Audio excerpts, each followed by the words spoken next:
Dear students, आज मैं आपको स्ट्रक्चर ऑफ एटम्स के बारे में डिटेल्स बताऊंगा। स्ट्रक्चर ऑफ एटम्स सबसे पहले रदरफोर्ड ने दिया था, फिर उसके बाद Niels Bohr. Actually Niels Bohr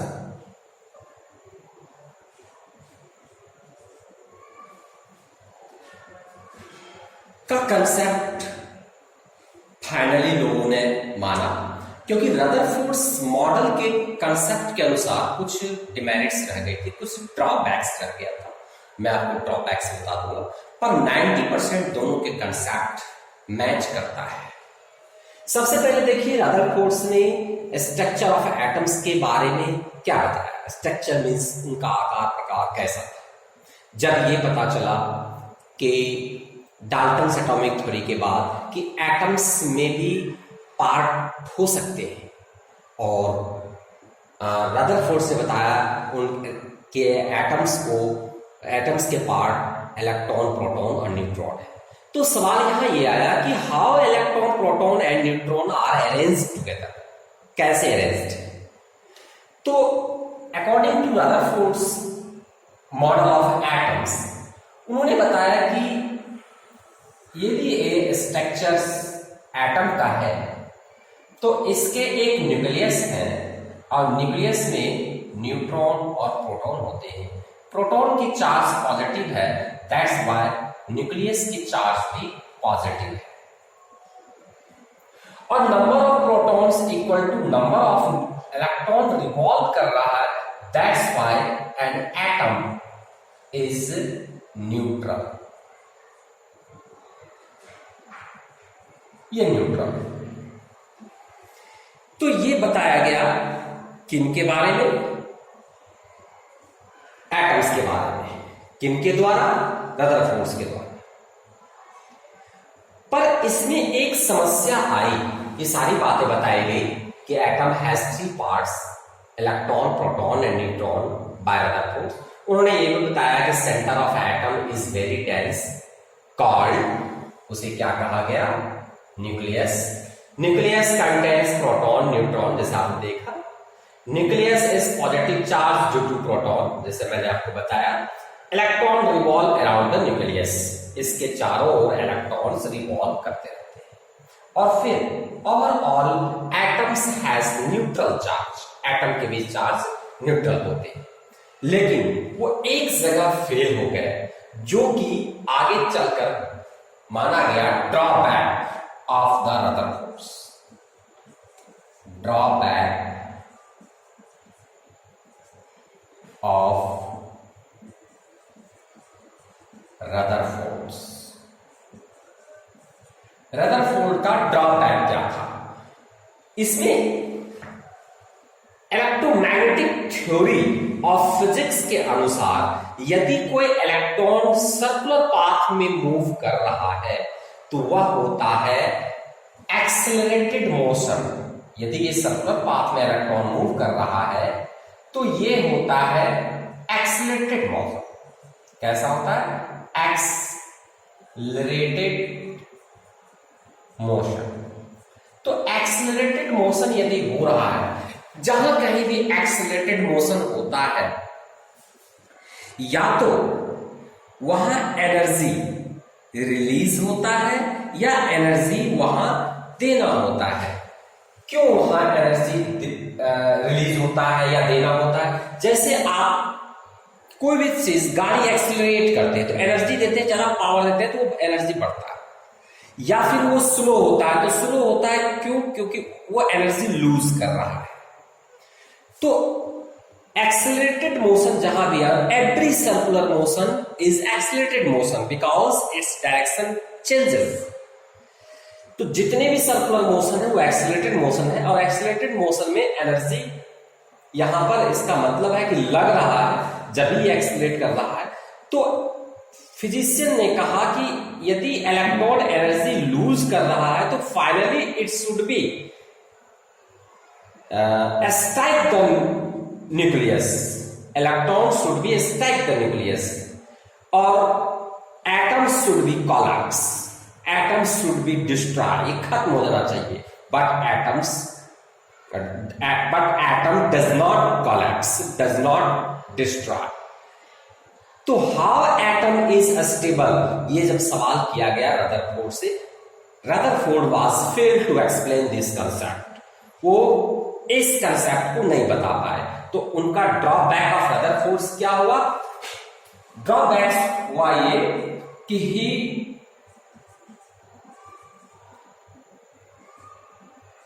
does not explain the cause of stability of atom. उन्होंने कोई भी इसका सटीक जवाब नहीं दिया, उसको एक्सप्लेन नहीं किया गया. तो main drawback of Rutherford's atom क्या हुआ? Stability of atom. Stability, he does not explain the stability of the atoms. Main drawbacks of the Rutherford model of atom. This is the main. But this concept is cleared by stability of the atom is explained by Bohr's concept of atoms. So till now, Bohr's concept is verified. अभी तक इन्हीं का concept चल रहा है. इनके concept में आप देख सकते हैं मैक्सिमम मैच कर रहा है. Atom is made up of electron, proton, neutron. यह रदरफोर्ड ने भी कहा था. Atom is neutral due to number of electron equal to number of proton in the nucleus, है ना. ये भी रदरफोर्ड के द्वारा कहा गया. न्यूक्लियस कंटेन्स न्यूट्रॉन और प्रोटॉन. न्यूक्लियस में न्यूट्रॉन और प्रोटॉन होता है, ये भी रदरफोर्ड से कहा गया. Electron revolve around in fix circular path called energy level. यह एक्सप्लेन उन्होंने भी बोला कि फिक्स एनर्जी पाथ पे रिवॉल्व करता है. Each energy level associated with fix amount of energy. Nearest shell to the nucleus has minimum energy and farthest shell has maximum energy. ये चीजें एक्सप्लेन, यह concept Rutherford's model of atom में नहीं था. There is no change in energy as long as electron revolve in fix shell. ये main point था. इन्होंने explain किया कि एक एनर्जी लेवल जो है, एनर्जी लेवल क्या कहा है, इस चीज को आप देखिए. सपोज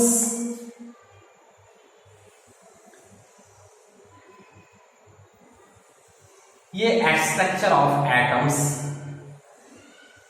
ऑफ नील्स बोहर है मान लिया जाए. तो नील्स बोहर ने ये कहा था कि इसमें प्रोटॉन और न्यूट्रॉन दो होते हैं. प्रोटॉन की चार्ज पॉजिटिव होता है, ये न्यूक्लियस. ठीक है.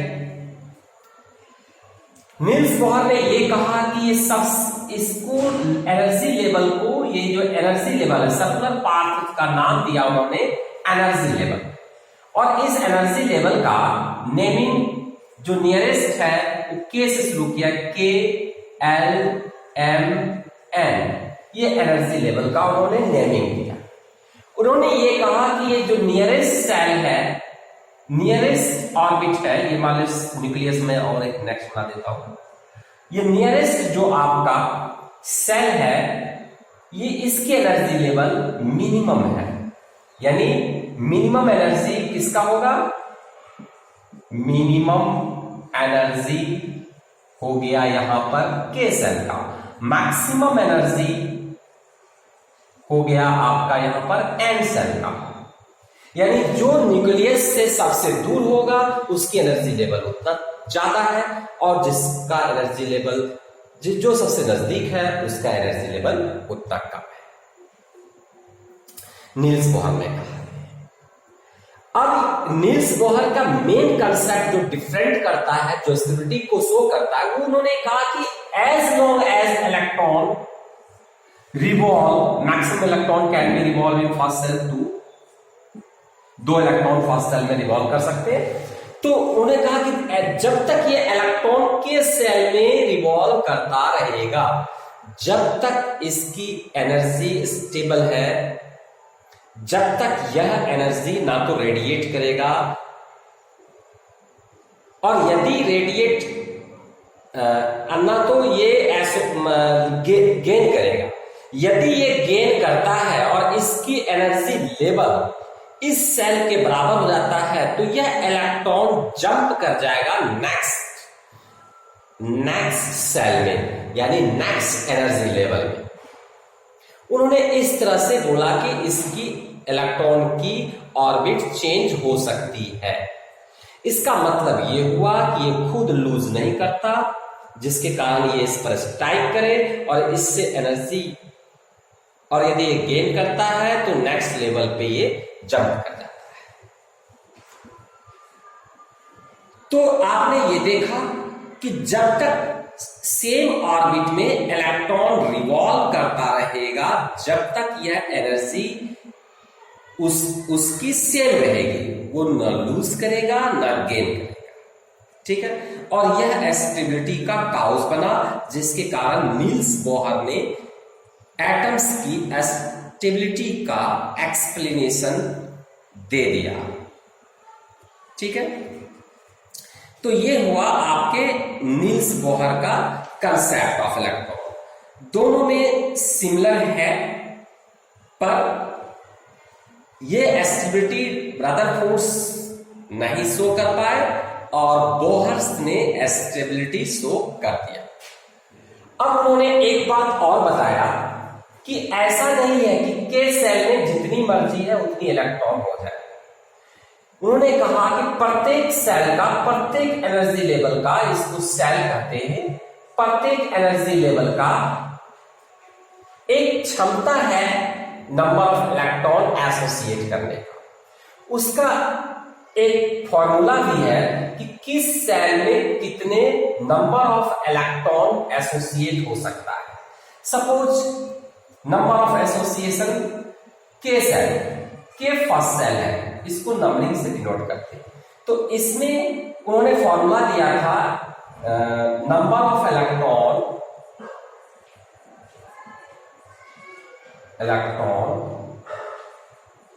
एसोसिएट इन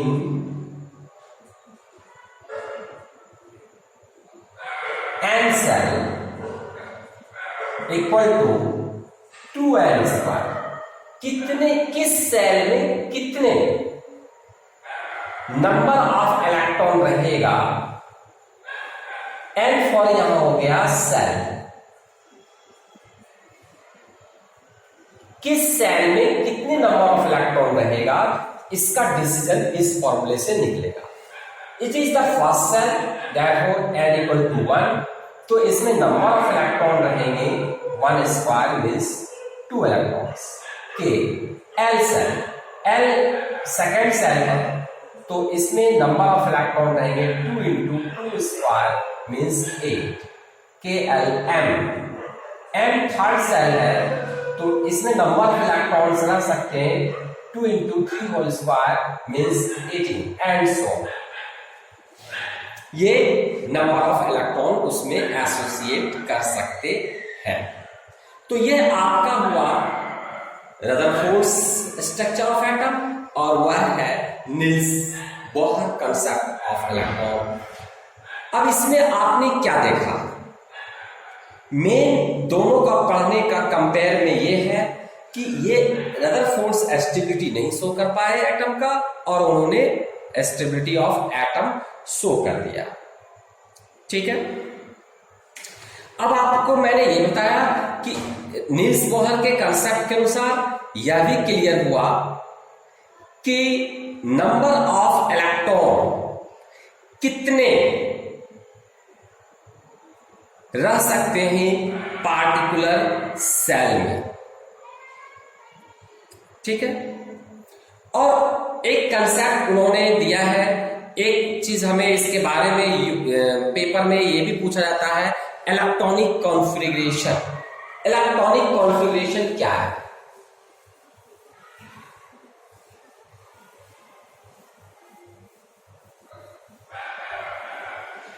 पेपरों में भी कुछ नंबर ऑफ एटम्स दे दिए जाते हैं और बोला जाता है कि आप इलेक्ट्रॉनिक कॉन्फ़िगरेशन ऑफ एटम लिखिए।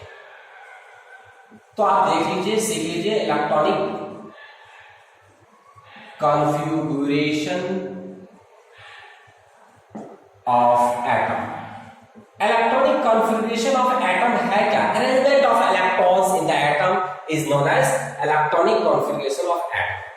सपोज आपको इलेक्ट्रॉनिक कॉन्फ़िगरेशन ऑफ सोडियम लिखना है, तो सोडियम का एटॉमिक नंबर 11 होता है।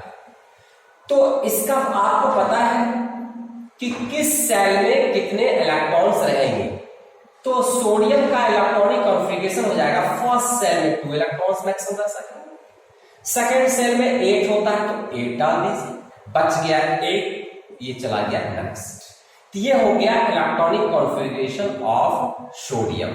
आउटरमोस्ट ऑर्बिट में 1 इलेक्ट्रॉन। ये जो आउटरमोस्ट ऑर्बिट में जो 1 इलेक्ट्रॉन है, इसको बोलते हैं वैलेंस इलेक्ट्रॉन। क्या बोलते हैं? तो वैलेंस इलेक्ट्रॉन बोलते हैं उसको। तो यहां पर हो गया वैलेंस इलेक्ट्रॉन इक्वल टू 1। अब जिसके आउटरमोस्ट ऑर्बिट में इलेक्ट्रॉनिक कॉन्फ़िगरेशन यही समाप्त हो गया, लेकिन मैं आपको थोड़ा सा और आगे की फीचर बता रहा हूं। अब जितने number of electron outermost orbit में होते हैं उसको बोलते हैं वैलेंस इलेक्ट्रॉन। अब एक चीज ये भी है कि जब कोई केमिकल रिएक्शन होता है तो कितने इलेक्ट्रॉन उस केमिकल रिएक्शन में पार्टिसिपेट करेंगे, यह डिसीजन होता है आउटरमोस्ट ऑर्बिट से। यानी आउटरमोस्ट ऑर्बिट का इलेक्ट्रॉन ही केमिकल रिएक्शन में पार्टिसिपेट करता है। अब यदि नंबर ऑफ इलेक्ट्रॉन या नंबर ऑफ वैलेंस इलेक्ट्रॉन 1 2 3 है, इफ यहां लगा देते हैं, if number of valence electron 1 2 3, यदि 1 से लेकर 3 तक है तो ये जो है लूज करेगा electron, it will lose the electron in the reaction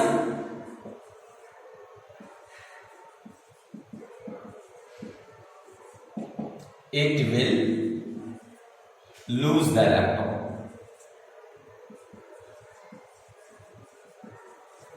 या ये कह सकते हैं कि ये रिएक्शन करेगा जब ये लूज करेगा। यदि इफ नंबर ऑफ इलेक्ट्रॉन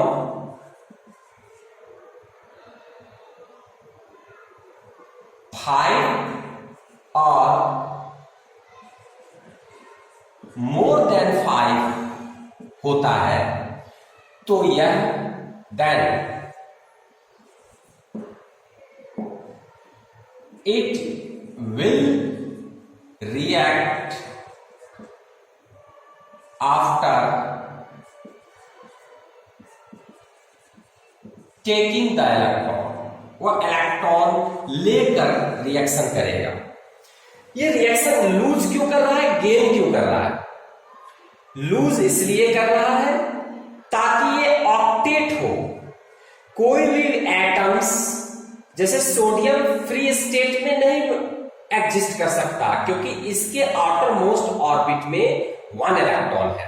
तो ये 1 इलेक्ट्रॉन ये लूज करेगा और ये ऑक्टेट हो जाएगा और इसको कोई क्लोरीन ले लेगा तो वह जो है उसका भी एक ऑक्टेट हो जाएगा क्योंकि क्लोरीन के आउटर मोस्ट ऑर्बिट में 7 इलेक्ट्रॉन है।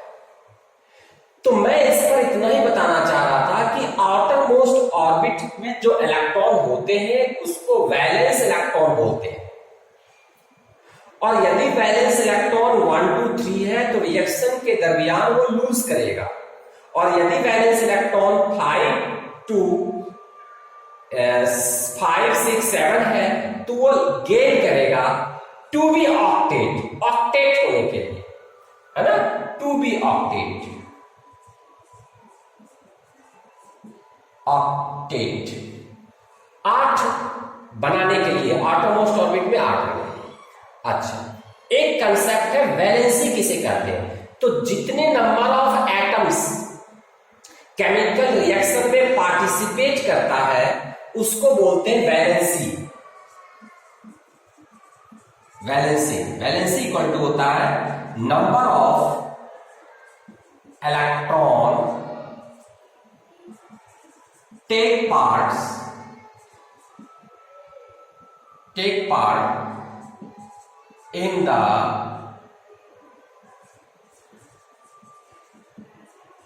chemical reaction is called valency। जैसे हम आपको इलेक्ट्रॉनिक कॉन्फ़िगरेशन तो यही बता रहे, पर आपको इलेक्ट्रॉनिक कॉन्फ़िगरेशन के साथ साथ मैं आपको वैलेंस इलेक्ट्रॉन किसे कहते हैं और वैलेंसी किसे कहते हैं यह भी आपको मैं बताने का प्रयास कर रहा हूं। तो वैलेंस इलेक्ट्रॉन तो आपको बहुत समझ में आ गया कि जो आउटर मोस्ट में जो नंबर ऑफ इलेक्ट्रॉन है वो वैलेंस इलेक्ट्रॉन है, लेकिन वैलेंस इलेक्ट्रॉन और वैलेंसी में थोड़ा फर्क है। जैसे सोडियम, एल्युमिनियम, सिलिकॉन, सपोज हम फास्फोरस ले लेते हैं या चलिए क्लोरीन लेते हैं। क्लोरीन Cl, क्लोरीन का एटॉमिक नंबर है 17। नहीं दिख रहा होगा, मैं मिटा देता हूं उसको। आप पहले वैलेंस इलेक्ट्रॉन समझ गए, अब वैलेंसी हमें समझाना है। तो वैलेंसी समझने के लिए फिर आप देखिए, एक हम इलेक्ट्रॉनिक कॉन्फ़िगरेशन ऑफ क्लोरीन लेते हैं तो 287। तो यहां वैलेंस इलेक्ट्रॉन इक्वल टू है 7। जैसा कि मैंने बताया था आपको, आउटरमोस्ट ऑर्बिट में नंबर ऑफ एटम जितने होते हैं वो वैलेंस इलेक्ट्रॉन कहलाते हैं। तो यहां वैलेंस इलेक्ट्रॉन 1 हो गया और यहां वैलेंस इलेक्ट्रॉन 7 हो गया, पर इसका वैलेंसी 1 है। Valency of sodium equal to 1, valency of chlorine यह भी 1 है। अब देखिए थोड़ा सा अंतर हो गया, दोनों की वैलेंसी इक्वल है। अब इसकी 1 क्यों है, तो मैंने आपको डेफिनेशन ये दिया था कि जो number of atom chemical reaction में पार्टिसिपेट करता है दैट इज वैलेंसी। तो ये 1 लूज करेगा तो ये पार्टिसिपेट करेगा, तो वैलेंसी 1 हो गया। अब यहां पर क्या है, ये 7 पार्टिसिपेट नहीं कर रहा, ये 1 गेन करेगा और ये ऑक्टेट करेगा, 8 बनाएगा। इसलिए जो 1 ही इलेक्ट्रॉन वजह है इस रिएक्शन का, 1 लिया और रिएक्शन किया, तो कितना लिया जिसकी वजह से रिएक्शन हुआ 1। तो इसलिए जितने नंबर ऑफ इलेक्ट्रॉन, दूसरे से कंसेप्ट में कह सकते हैं, जितने नंबर ऑफ इलेक्ट्रॉन लूज करता है रिएक्शन के लिए या गेन करता है वह वैलेंसी होता है। और valence electron, number of electron in the outer most orbit is called valence electron. तो आपको वैलेंसी और वैलेंस इलेक्ट्रॉन के बारे में पता चला। उसके बाद आपको मैंने बताया कि इलेक्ट्रॉनिक कॉन्फ़िगरेशन हम कैसे लिखते हैं। अब ये देखिए, एक इलेक्ट्रॉनिक कॉन्फ़िगरेशन आपको मैं बताता हूं कैल्शियम का, थोड़ा सा डिफरेंट है इसलिए। कैल्शियम का होता है एटॉमिक नंबर 20। अब जैसे कि आपने देखा फर्स्ट सेल में 2 इलेक्ट्रॉन्स हो सकते हैं, ठीक है, सेकेंड में 8 और थर्ड में आपने देखा थर्ड एनर्जी लेवल में 18 हो सकते हैं। अब यहां ये 10 हो गया, तो थर्ड में कितने होने चाहिए 10, लेकिन नहीं। जैसे ही ये 8 इलेक्ट्रॉन्स होता है थर्ड में, 8 और 2 वेरी स्टेबल। जब फर्स्ट सेल है तो 2 वो स्टेबल है, 8 भी स्टेबल होता है, किसी भी सेल में वो थोड़ा स्टेबल होता है।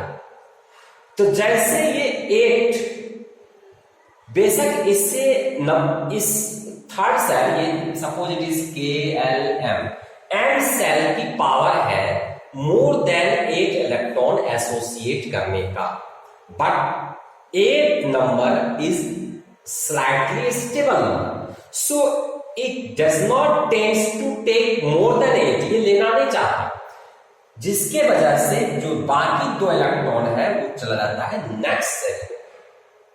जब यह भी ऑक्टेट होगा तो रिटर्निंग हो सकता है, आगे बड़ी क्लास में पढ़ेंगे, लेकिन ये थोड़ा स्टेबल हो जाने के कारण यह आगे सेल में पुश कर देता है, तो इसकी इलेक्ट्रॉनिक कॉन्फ़िगरेशन 2882 हो गया।